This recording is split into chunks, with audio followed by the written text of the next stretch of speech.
Hi, everybody. Give everyone just a few minutes to join, but I'm so excited that you're here. We're going to have our very first quarantine fiber meeting. So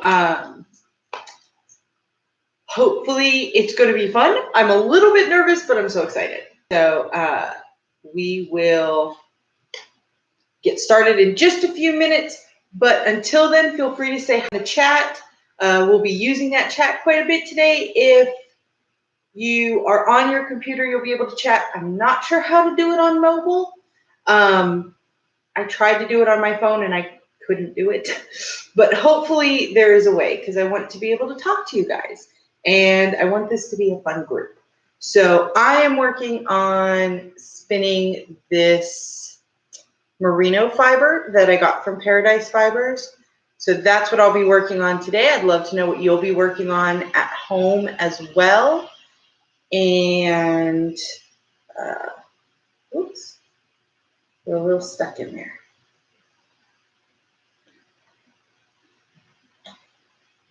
Oy. Don't you hate when that happens with your wheel and you just can't get that fiber back through? And usually I have a hook, but it's the one thing I didn't think to grab when I was getting ready. So, and of course it's the one thing you end up needing, right? So I'm doing a rainbow pattern on my spin right now, and this is the single, and then I'm going to apply it with some really dark purple, so it won't be quite so neon, but you still get that really fun rainbow feel to it. And there goes my wheel, which is of course squeaking for some reason. Let's see.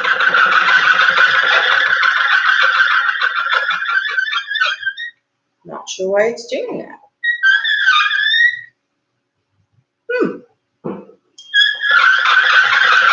Still squeaking.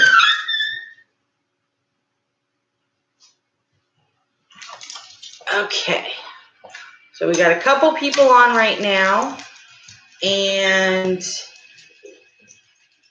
I've got people asking where I'm at. So hopefully everyone's able to log on through the YouTube channel. And let's see, it's 7:03, so we'll give it a couple minutes before we do major introductions or anything like that. And I posted it on Instagram, so hopefully everybody has a chance to come. Just check here. There we go. Okay. So if you are in the chat right now, go ahead and let me know where you're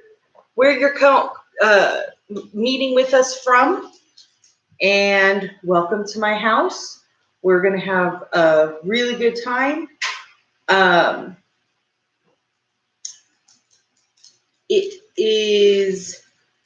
Spinning fiber is something that I really enjoy doing.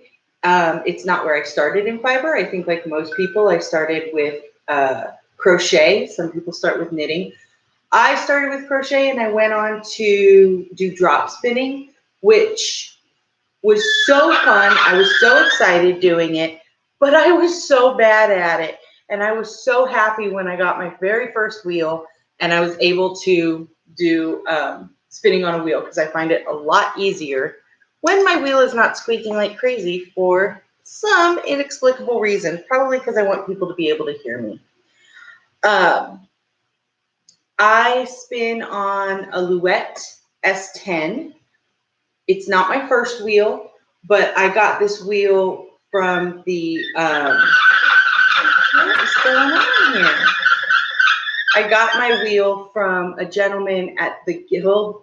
Thank you. That one's Pickles back there. You'll also see Boomer and Rumpus kind of wander through the picture sometimes. Boomer is a Shih Tzu Bichon Frise mix, and his full name is Boomhauer, after the King of the Hill show. And Rumpus is a foster dog that we are fostering right now. He does have cancer, and so you might, if he does walk into the screen, you might notice he's wearing a cone. Don't worry, he's fine. He's under vet care, but he wears the cone to keep him safe. So, Let's see. Why is it squeaking? Oh my goodness. There we go. There we go. Just needed to get it started. So I got my wheel from somebody who came to our guild. It was a very nice gentleman whose wife had unfortunately passed away. And he decided to give her fiber and her wheel to people who would use it. And so I was gifted this wheel in honor of her. And so if I ever decide to upgrade my wheel, I will absolutely be donating this one to another new spinner out there, because I think what he did was beautiful. So I definitely want to keep her memory alive that way. She actually has her name and phone number on the bottom of the wheel. So I'll probably add mine too when the time comes. So for everybody that's joined, how did you guys get started spinning? Do you spin, or are you doing some other type of fiber today? Because there's tons of other things that you can be doing. I also weave. This quarantine has been just so fun, but it has given me the opportunity to try some new things. So I've tried ribbon weaving, which you use ribbon, and the ones that I've made, I've done the tumbling blocks pattern, if you're a quilter and you're familiar with that. And they're only about 7 to 10 inches wide, and I'm framing them just as gifts. It's been really fun to try that. You might be felting tonight. That's another thing I really enjoy doing. Although that one is something that I pretty much just started with felting around soap and felting dryer balls. So some of those really cool like animals and things like that other people can do that I'm just so jealous of. So we're about 7 minutes in, and it looks like we've got a decent group here. So I just want to take a minute to talk about our group and why we're doing it and what we can expect from it. So this quarantine has been something that I think took us all kind of off guard. It's a little scary. We're all being asked to take on new roles, whether it's figuring out how to homeschool your kids, or if you are one of our first responders, whether that's working at the grocery store and keeping up with the demand that is just so high, or working in hospitals and things like that. And I think all of us are really stressed out, and it's hard when you're in quarantine on top of it. And so I want us all to have time. So I will sit here and I will talk. Feel free to join in on the chat and chat with me. Or you can just listen to me talk. You'll find out that I love to do that. Or you don't have to do anything. You can just sit there and craft and take this hour to enjoy something that you love to do without any expectations and any new stresses on you. I would love to see what everyone's working on. If you follow me on Instagram, if you'll tag me when you post pictures of it, I would love to see it. And if we keep doing this, then we'll set up our own Instagram group that we can share our pictures and our things. I think the best part of doing a craft group this way is that most of us get to do it in our pajamas, which is just the most comfortable part of it, isn't it? Something that you can sit and relax and do what you want to do and just have a good time. So I see that Marla in the chat really likes working with wool, but does applique. I am in awe of people who can do applique. I don't have the patience for it, which I think shocks a lot of people when they see someone who does spinning and they say, but you're spinning these little tiny fibers into this really long piece and it takes forever. And it's true, it does, but it's idle work for me. I can sit and talk while I'm doing it. I can watch TV, listen to my favorite podcasts, that kind of thing. But I don't have the patience to just sit there and do the small stitches. I think it's beautiful. I have some stuff that my mom has made, that my sister has made, that I think are wonderful. And I wish I had the patience for it, and I don't. So, Marla, more power to you. Please keep making that kind of stuff because we all love it. That's for sure. Excuse me. So, like I said, what I'm spinning here is some merino fiber that I got from Paradise Fibers. And I personally love working with merino. I think it's a fiber that's so soft, and I've never really had a problem with serious breakage or anything like that. I've heard some people say they really like working with Corriedale wool, and for those on the chat or on the stream who may not know the difference in wool because you're not necessarily a spinner, you could be doing something else.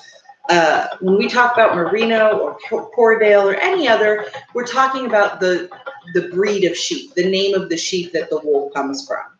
And excuse me.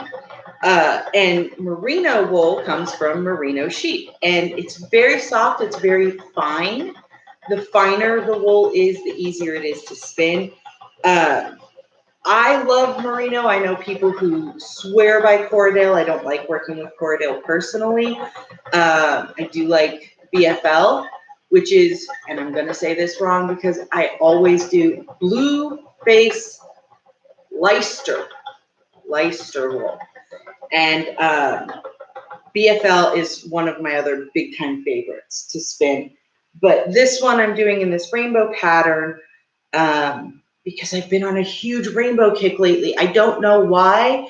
It's been about 2 months where I just can't seem to stop myself from spinning rainbow, painting rainbow, taking pictures of rainbows. I am obsessed with them right now. So that's what I'm working on. This skein here will be destined to be broken up I'm keeping one, and then the others will be for sale on my Etsy page. But usually I spin just for me. Oh, Jennifer Shetland, you have my respect. You really do. Merino and BFL I really enjoy. Polworth is like nice too. You mentioned that in the chat as well. And I do like Polworth. My only thing with Polworth is sometimes I find that it's so fine that it's harder to spin. And so with merino, I can do it straight without a lot of issue. But with some fibers, I find that they're easier to blend. Now, these are all animal fibers that we're talking about. There are plenty of other types of fiber out there that you could be spinning that come from plants, like cotton. I cannot spin cotton. I have, and you guys are going to laugh at me when I tell you this, but I swear to you it's true.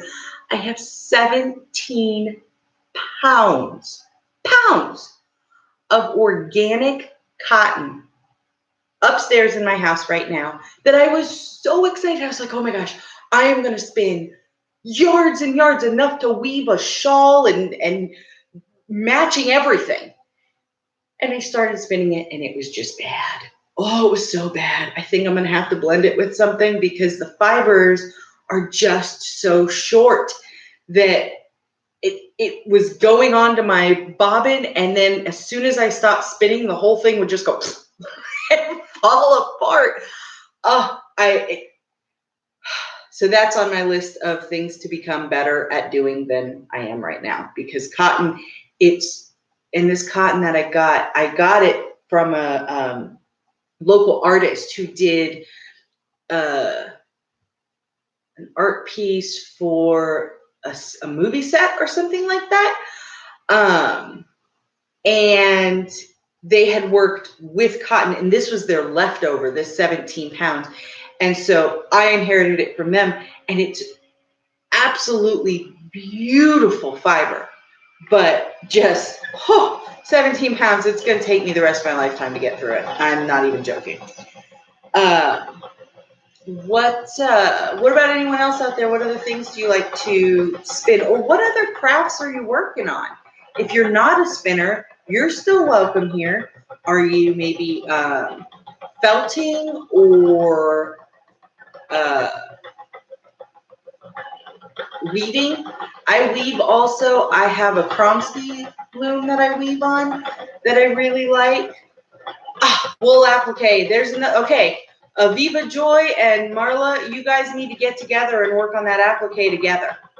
Because, and then I need to see the pictures, please, please, please. I think the next fiber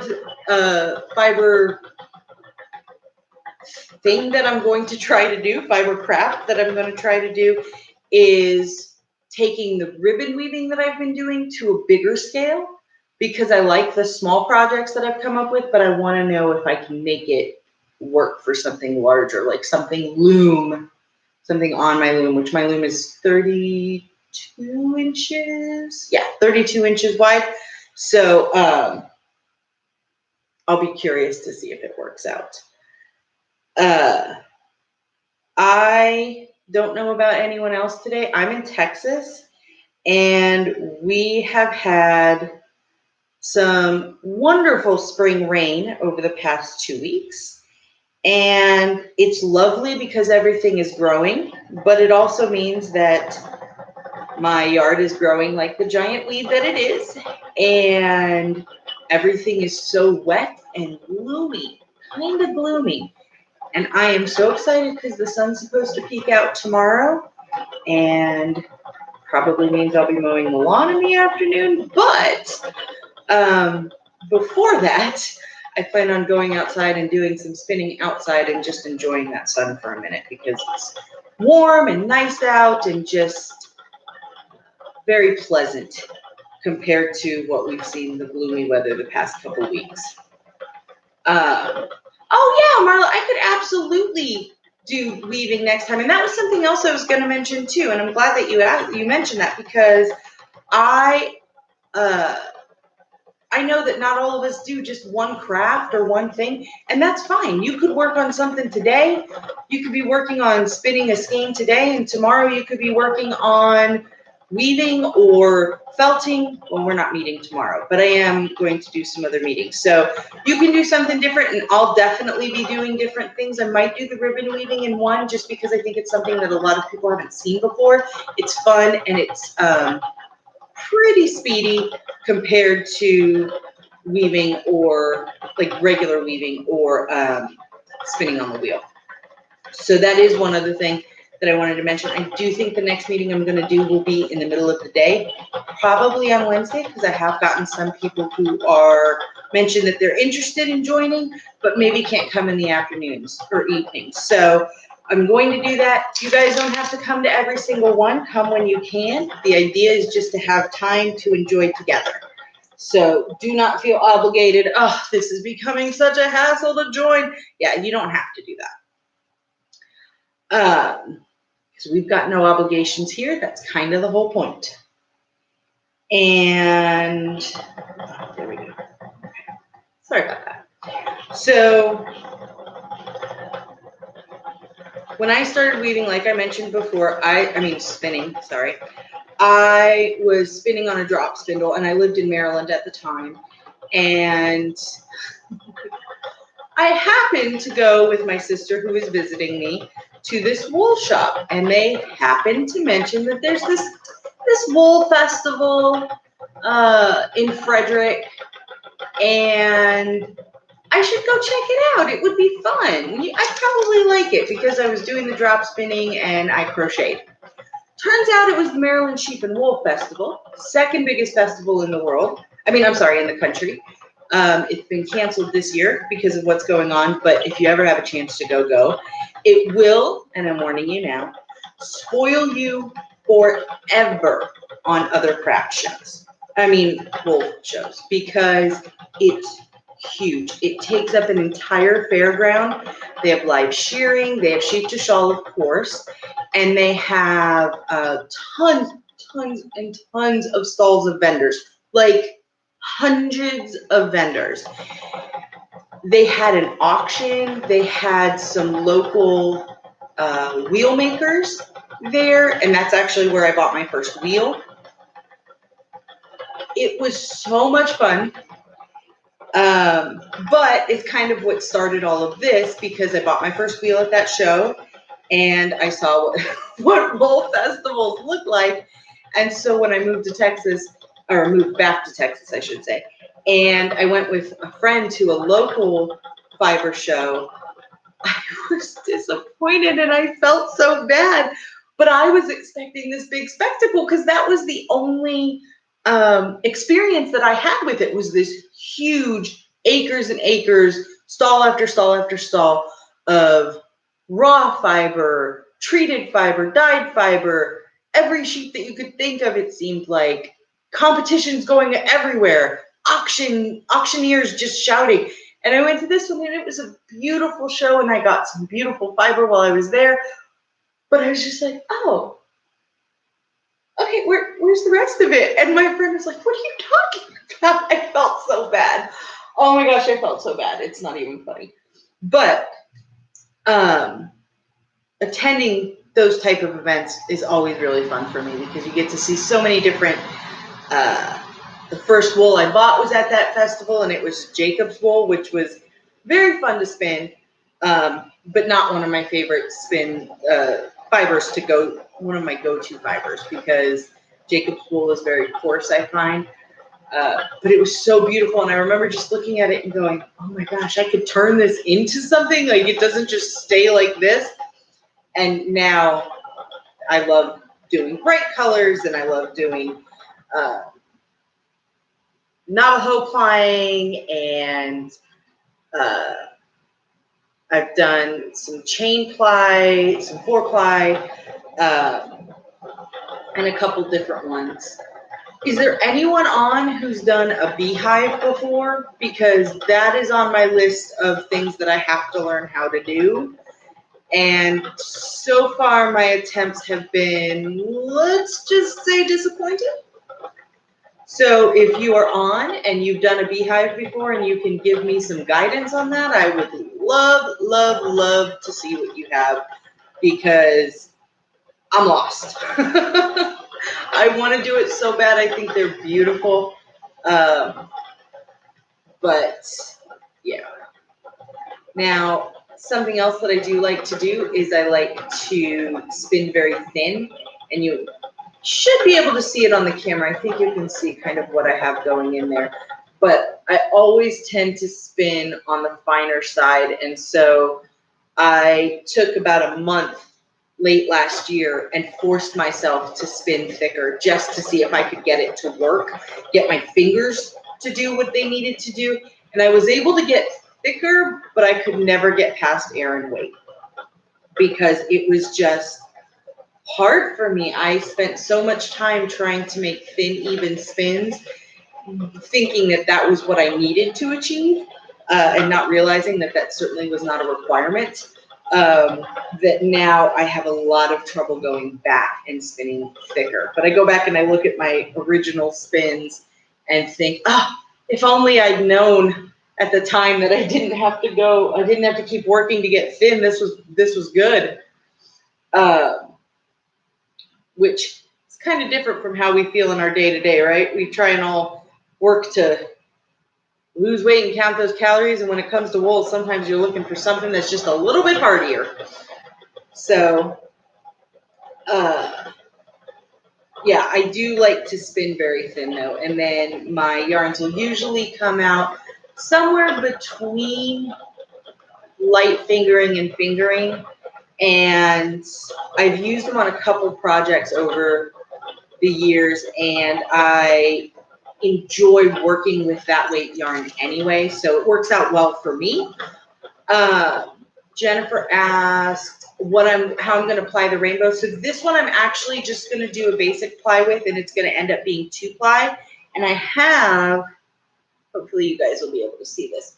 I have this, it's the aubergine glitzy wool from Paradise Fibers. Let's see if I can get that up in the camera there. Oh yeah, you can kind of see it. So it's a very, very dark purple with some glitter in it. And I am going to do a single of this and then the rainbow single. And the rainbow single is repeating. And so then I'll apply it together, and then I'm going to divide it up into four separate skeins. So it'll end up being, I'm spinning, the final yarn will be about 1 pound, and I'm going to divide it up into 4-ounce skeins is the plan for that one. So it's going to be, I've done this spin before with similar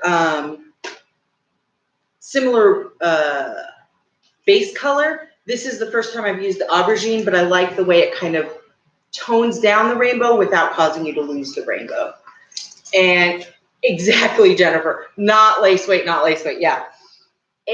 It just, there's something about spinning that thin yarn. It just feels so good. And the aubergine I got from Paradise Fibers, I highly recommend it.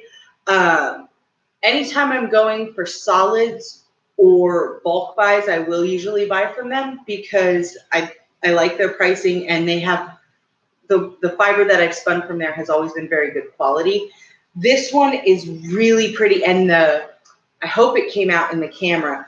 The glitter in it is very even. It's not like you go through and you get like solid chunk of glitter in there. It's a very subtle glitz that gets added and gives your yarn a pop without it being over the top too much or so subtle that you have to be in the blazing sun to see it. Because let's be honest, wool in the blazing sun is never that much fun because of how hot it is.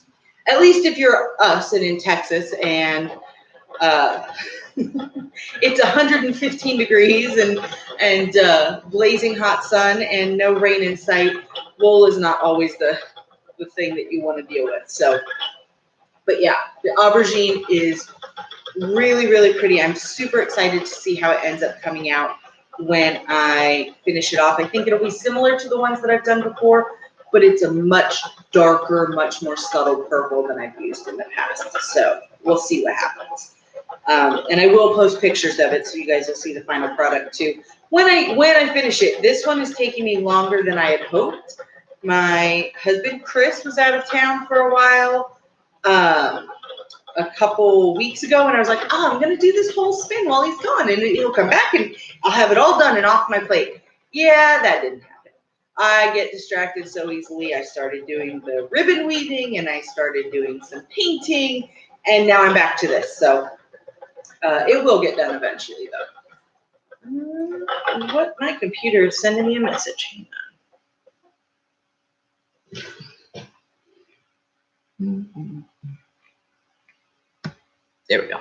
Sorry about that.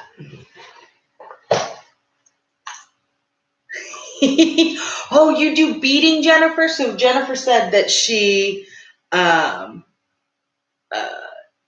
beads to her glittery yarn when she knits shawls. I think that's so fun. I have not added anything to my yarn yet. I'm working on a project right now where it's going to be a Wizard of Oz inspired yarn. And it all started because I dye and I dye my own yarn and fiber. And I dyed these locks green, and they came out Wizard of Oz green, or City of Oz green, I should say. And whoops, I grabbed the wrong side. And when I saw them, I was like, oh my gosh, it's the Wizard of Oz. This is obviously what it was meant to be. And then I happened to dye the next ones yellow, and they were the Yellow Brick Road. So I have these green locks and these yellow locks. So I ordered some solid red fiber, and I'm adding neps to it, which, if you don't know what neps are, they're just little felted balls of wool, really, really small, or slubs. You can call them slubs too. And I'm going to add the slubs to the red. And so I've got gray for the Tin Man, black for Toto, and I have a solid gold for, a brown gold for the lion. And then I have some glitter that I'm adding to the red as well. So the red will be the ruby slippers, and then it has all these neps in it of all these different characters from the movie. And then I'm gonna do the lock spin and add the locks into it, so it'll have these green and yellow locks kind of coming off of it, like the Oz and like the City of Oz and the Yellow Brick Road. And I am not big on doing art yarns myself when it comes to anything that I can't really crochet or work with. But for some reason, I got this idea in my head and I thought, you know what? If I'm going to do it, I'm going to go big. And it's going to be a big spin. I hope my dear Louette here can handle it.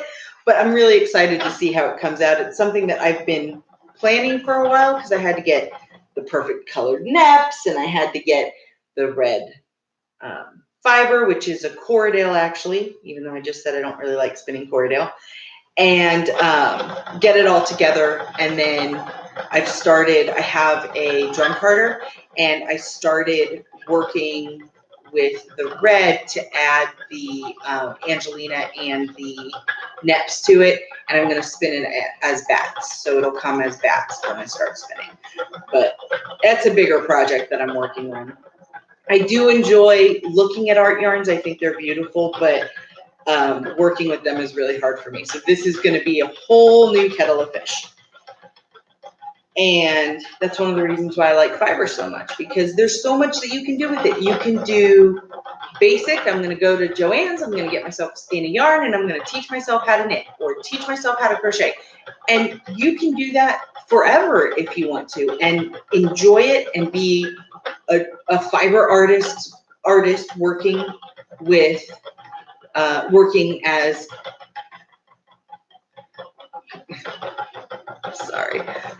be a fiber artist, crocheting and knitting, and that's all.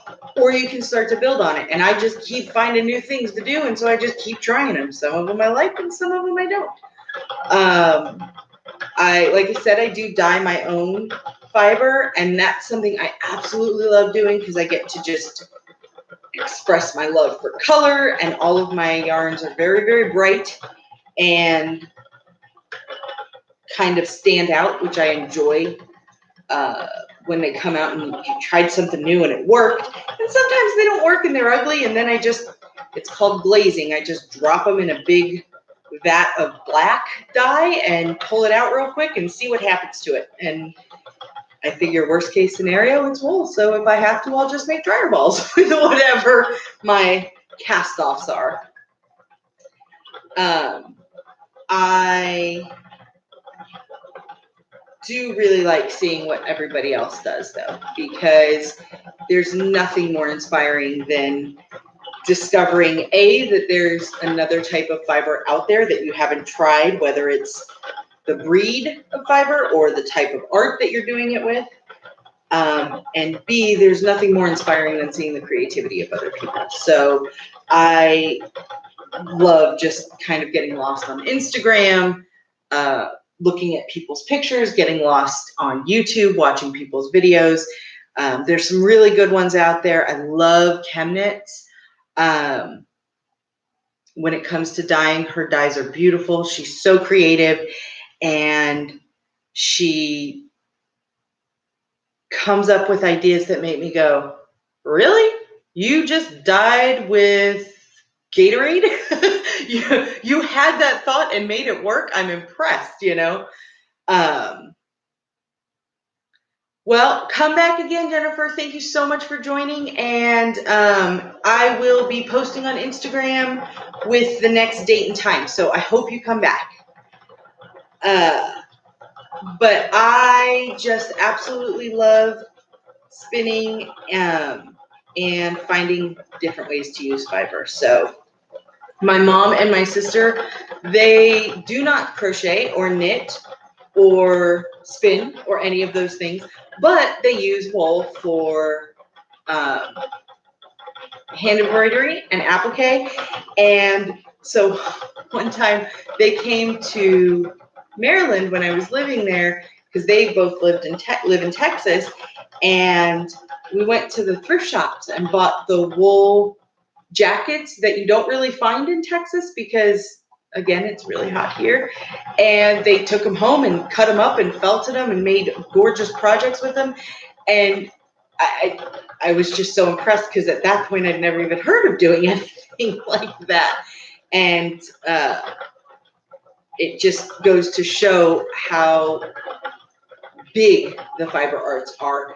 And it makes sense because it's been around forever, right? I mean, they had to have fiber art before they could have clothes, or they had to have fiber before they could have clothes and things like that. So it's amazing how many different ways we found to manipulate this kind of one thing, little tiny hairs, whether they're hairs from an animal or hairs from a cotton ball. It's still just little tiny hairs, and we've found 1,000 different ways to manipulate them, and then 1,000 different ways to apply that manipulation to something else, whether it's weaving or sewing or crocheting or knitting or macrame. And it absolutely amazes me and inspires me. So anyway, that's my opinion on wool. I mentioned before I have 3 dogs right now, and amazingly, not one of them has made a peep since I started streaming, which is impressive because most of the time, by this time of day, they're restless and getting a little barky, but they're being nice and quiet today. I don't even think you can see them on the camera, which, again, impressive. But we are fostering this dog, Rumpus, and he is the absolute sweetest little Chihuahua we've ever had in our house, and we've had a few dogs over the years. This dog follows me around, which in and of itself is adorable. But if he loses sight of me, he just starts barking. And it starts out real quiet. My husband said he kind of sounds like a cat because it's just this real quiet, and then it gets louder and louder and louder until he can find me again. And we've only had him for 3 weeks. I've never had a dog quite this attached so quickly. So I was really worried when I started streaming that he would start barking because he can't be sitting in my lap or next to me because of the chair that I'm in. But he is actually asleep right now. So he's right off screen over there. So we all lucked out. I think you guys did the most because it would probably blow your eardrums to hear him just yelp, yap, yap, yapping away over there. So I was doing a lot of craft shows the last couple months. Of course, those are on hold right now. Does anyone else have craft shows in their areas that they really like going to? Or craft shows that they like to work at and they sell their own products at? I would love to hear about it because I really like selling at craft shows. I really love going to craft shows and talking to people. And I miss it a lot right now because it's just not something that we can do for good reason. I don't want to, it's definitely not worth the risk, but it's disappointing because this is the best time of year for it, especially down here because people aren't quite sweating yet. And so you get more people coming out and really enjoying themselves. But hopefully we'll see that season kick back up again in a few months. You may notice that I have this blue bobbin on my wheel here. My husband has a 3D printer, and I am lucky enough to have him print me things a lot. And so he prints bobbins for me that he based off of my original Louette bobbin. And they're so fun to work with, but I really like them because they make my wheel, they give my wheel extra pop. And I love nothing more than a little extra pop. So if you're looking at it and going, where did that come from, that bright blue bobbin she's got there? It is my husband's design based off of the Louette bobbin. So I have these really fun ones down here too. And my favorite one is this one here, because I hope you can see this on camera. It's shiny.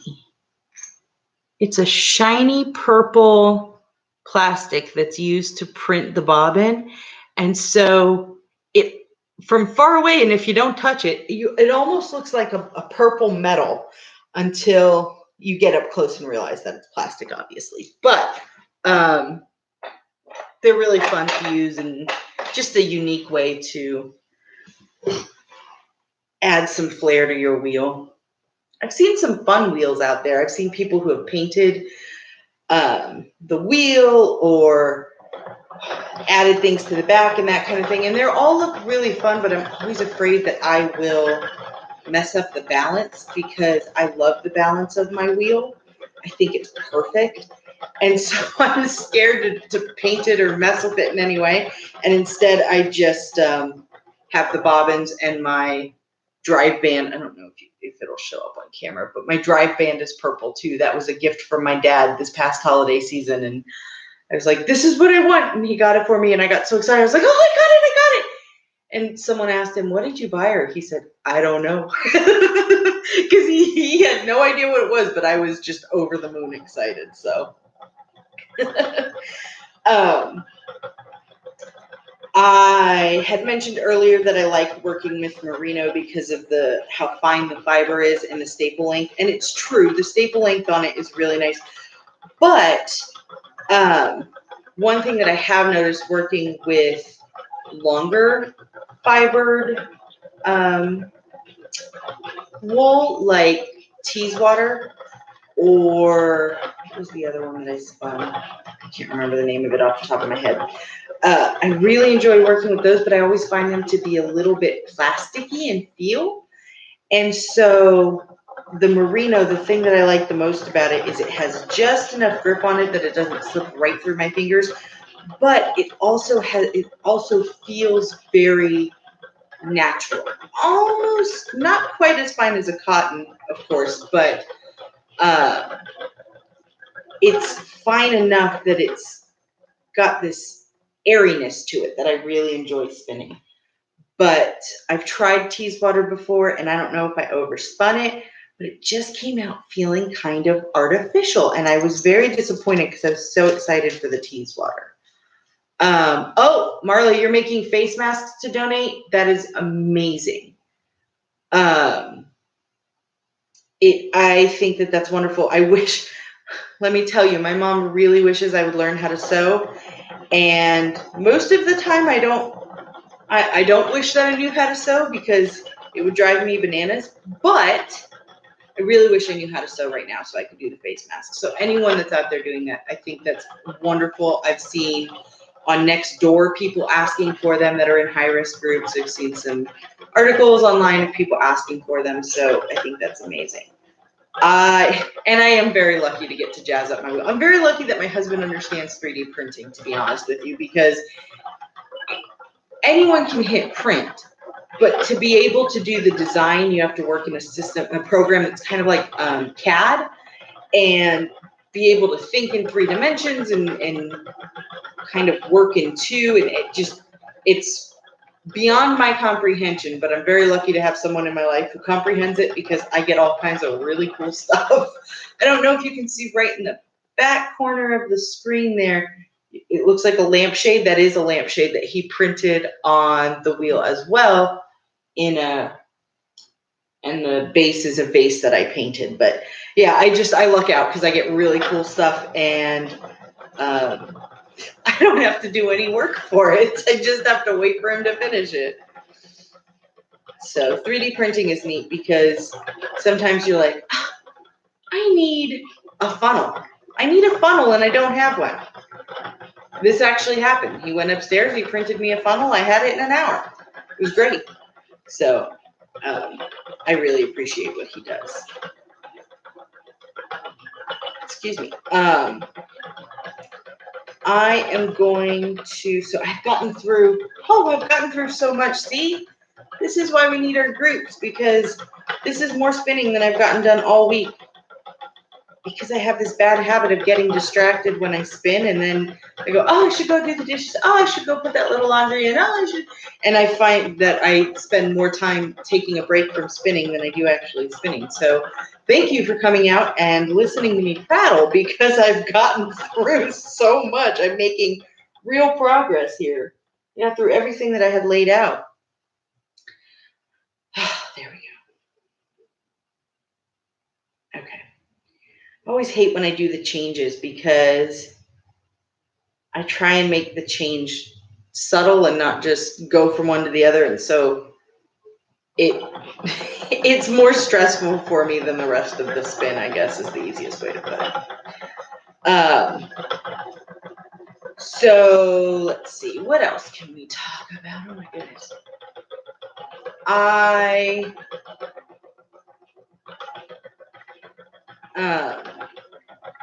am looking for about how much can you spin in an hour? Oh, that's a good question. It depends on how fast of a spinner you are, and it also can depend on what you're spinning. If you're spinning a fiber that you're very familiar with, like I'm familiar with merino, I don't really have to look down at what I'm doing in order to spin. I can look at the screen and talk to you guys, and I'll go through it pretty fast, like you saw here. I would say the most I've gotten through is probably about an ounce to an ounce and a half of fiber in 1 hour sitting. But I like to spin in public a lot. So like when I was doing craft shows, I would take my spinning wheel and I would sit and spin and talk to customers, and it sometimes slowed me down because you can tell I like to talk, and I get a little chatty and I'll stop thinking about what I'm doing, and then I end up breaking the yarn. But I am a steady spinner. I'm not a fast spinner. So somebody who's fast could probably get through quite a bit more than I do.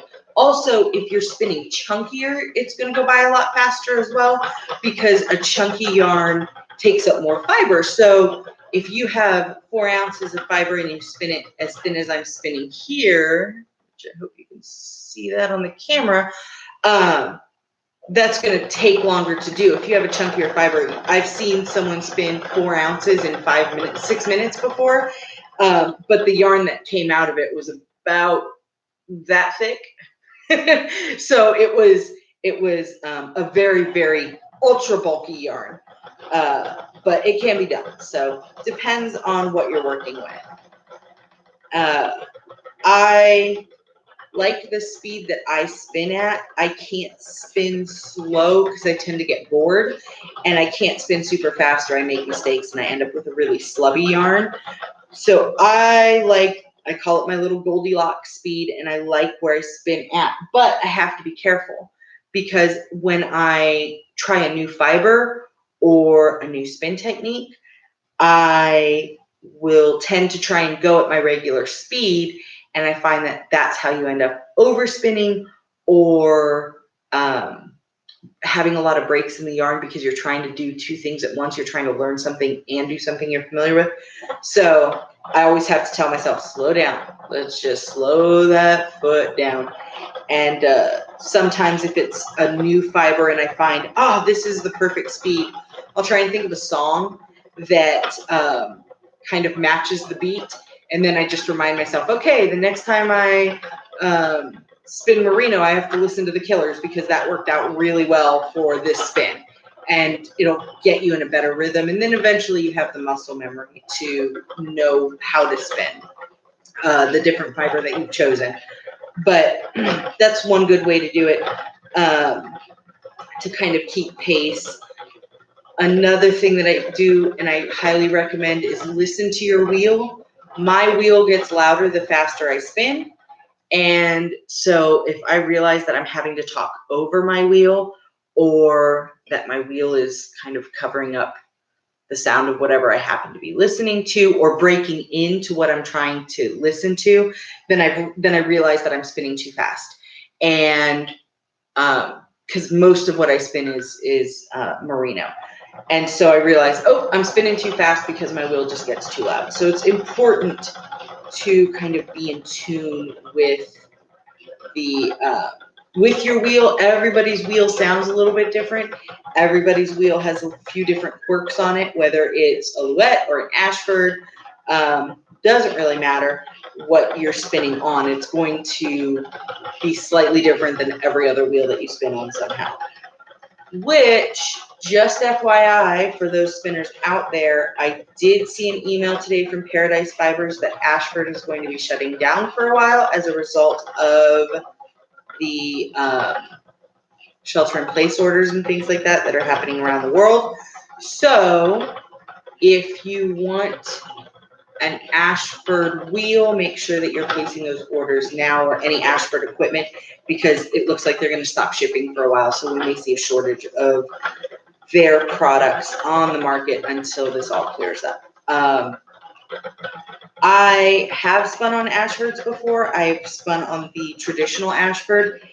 It's not my favorite spinning wheel. I think it's the design. It's the way it's designed. I've spun on the single and double treadle traditionals, and they're not my favorite. I like the upright design better, and I find that I prefer my tension, and I prefer the elastic drive bands over the cotton ones. I think they're just more reliable, and they seem to grip better. That's my personal opinion. There are people who swear by those cotton drive bands, and I say whatever works for you, go for it. But me personally, I like my polyurethane. Where is my red? I have this all divided up, and one thing that I've started doing, because I have a bad habit of breaking pattern, is I've started numbering my bags. Yeah, you can kind of see that one on there.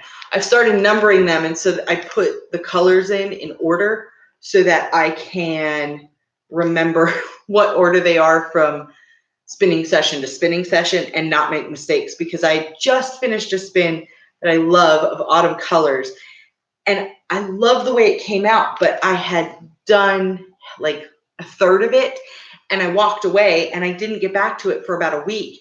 And when I got back to it, I started spinning the fibers that I had in the wrong order. And so halfway through, it just kind of flips a little bit, and then it goes back to normal, and then it flips a little bit again. And so after that, I started numbering my bags so I can keep things in order and not have beautiful yarns that end up with giant mistakes in them.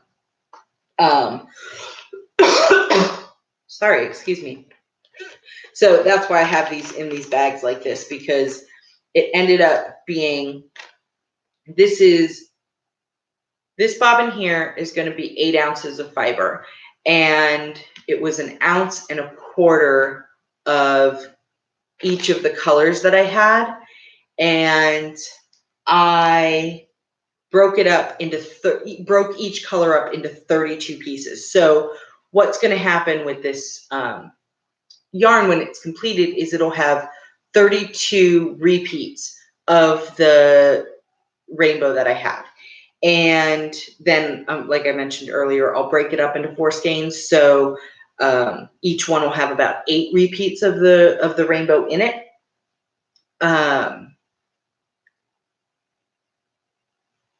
Oh yeah, I can. Yeah, Marla. So Marla asked if I can show the process for plying the fiber, and I can when I get these 2 spun. I don't have anything that I can ply right now, but I'll keep that in mind for one of our next meetings, because plying is something that I think is pretty intimidating for people, particularly if you haven't done it before, or if you're plying on a drop spindle, because drop spindle plying, it seems bigger, I guess is the right word, because when you are on that drop spindle and you pull off what you've spun for your first single and you pull off what you spun for your second single, how to get them to go together is scary because you have this ball of yarn that's really kind of wants to be a knot and not a ball. And how do you make that yarn, a 2-ply yarn? It can be very intimidating. So yes, I will absolutely show that process. in one of our next meetings, because it is something that's very, very easy to do. It shouldn't be intimidating, but there is something about it that can be a little scary. So I will do that for sure. And for those of you out there that are like, but I need to know now because I need to ply this yarn, just keep in mind that when it comes to plying, you have to spin the opposite direction that you spun your singles in. So I always spin my singles clockwise, which means my big wheel is spinning clockwise when I'm treadling. When I ply this together, I will ply it with my wheel spinning counterclockwise. And what that does is your single has a lot of energy built up into it. And it's all energy that's twisted in one direction. When you ply your yarns together and you ply them in the opposite direction, you start releasing some of that energy out. And hopefully, if you keep your spinning speed steady, you're going to end up at an equilibrium where the tightness of the single being spun clockwise and the tightness of the plied yarn being spun counterclockwise will be equal and balanced, and therefore your yarn will hang straight. If you don't have balance in those two spins, your yarn, when you put it on your Niddy Noddy or Swift, when you take it off, it's going to twist a little bit. That doesn't mean your yarn is bad. It doesn't mean your yarn can't be fixed, or not even fixed, but set properly. You can. Usually the best way to do that is to soak it in water and then let it dry flat. And that's going to take some of the rest of that energy out and set the twist in the yarn. But when you spin a perfectly balanced yarn, you take it off and you hold it up like this, and it just lays perfectly straight. And I remember the first one I did that, I was having heart palpitations. I was so excited because you have to spin your singles correctly. You have to ply at the correct speed, because speed determines how much speed and tension determine how much twist is going in there. Excuse me. And when you manage, and sometimes if you're like me, it can be just a trick of fate that you've managed to do all of it right, and it comes off and you're like, I could crochet with this right now. I could knit with this right now. You can still wash it. You can still set it, because it doesn't hurt to do those things. But when you hit that equilibrium, oh, it's beautiful. It really is. It's so exciting when that happens. And it's one of those things that is difficult to achieve, but it's because so many individual things have to fall into place versus because the process itself is difficult. The process is easy. It's just doing exactly the same thing you're doing with your spinning, just in reverse. And with, rather than having to draft the fiber, you're just twisting your two singles together. Or, well, two singles, because then if you were going to add an additional ply, you would twist it the other direction. But it's not a hard process to do at all. It's just a matter of accepting that it won't be perfect the first time, which is one of those things that's very hard for me to accept, but it's true and absolutely valid. And being happy with being able to enjoy it when you do achieve that level of perfection, which I still don't achieve every time I do it. Sometimes I look at it and I'm like, why does it have so much twist? Oh, okay, I'll finish with this because we're getting up on an hour. But the first time I plied, I was so excited. And I had my two bobbins, and put them on my wheel, and I plied them together, and I was like, yes, and I put it on my Niddy Noddy, and I went to take it off the Niddy Noddy, and it went, because I plied clockwise instead of going the opposite direction like we just talked about. And I was devastated. I was like, no. And it was just this knot of fiber, and I could wiggle my fingers in and pull it back straight again, but it was so disappointing because it was about, I think, like 100 yards or something, and it was a 2-foot skein, and it just shrunk up to 6-inch ball of mess. It was terrible, absolutely terrible. But I ended up using that. So what I did with it, because when you super over twist like that, you're not really going to be able to set it completely without getting that crimp out. However, it worked great for weaving because it added some texture, because I had these weird twists in it and kind of knots, not slubs, but just these weird knots that came up from when it contracted. And it added some texture and some color to a weaving project that I was working on. So I still ended up being able to use it. It just definitely was not the beautiful, lofty, balanced yarn that I was hoping for that day. But okay, so we are at an hour. I think we'll go ahead and stop here. Thank you everyone for coming. I hope you got some really good crafts done. I hope you managed to make at least a dent in your UFOs. We will have another meeting this week. Like I said, you're not required to join or anything like that, but I'll post it on Instagram. I believe it's going to be at 1 p.m. Central Time on Wednesday. So feel free to join. I'd love to have you then. And I hope everyone is staying cozy and calm and safe. And post your pictures, tag at Spin and Dye in Texas, please, because I would love to see what you guys do. And until next time, thank you so much for joining. Have a great night, and keep crafting. All right, and now there we go. Okay, bye.